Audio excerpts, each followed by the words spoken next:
Welcome back to our channel honour of commerce. నేను మీ సుమ. ఈరోజు subsidiary books లో next model మనం చూస్తే పర్చేజ్ రిటర్న్ బుక్స్ గురించి చెప్దాం.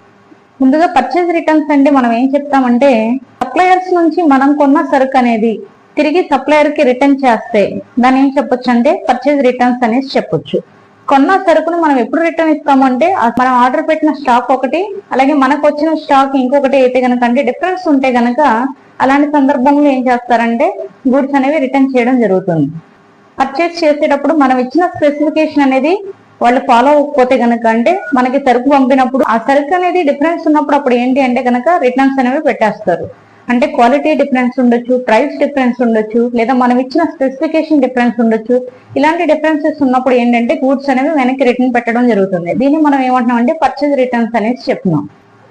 ఇంకా ఏ సందర్భంలో వస్తువు అనేది రిటర్న్ చేస్తాము అనేసి అంటే, ఆ వస్తువు అనేది మనకు చేరే టైంకి డిఫెక్ట్ అయినా లేదా డిస్ట్రాయిడ్ అయినా, ఆ వస్తువు పూర్తిగా స్పాయిల్ అయిపోయినా, లేదు అనుకుంటే కనుక పగిలిపోయినా, అలాంటి సందర్భాల్లో ఏంటి అంటే గూడ్స్ అనేవి రిటర్న్ చేయడం జరుగుతుంది. దీన్ని మనం ఏమంటున్నాం అంటే పర్చేజ్ రిటర్న్స్ అనేసి అంటున్నాం.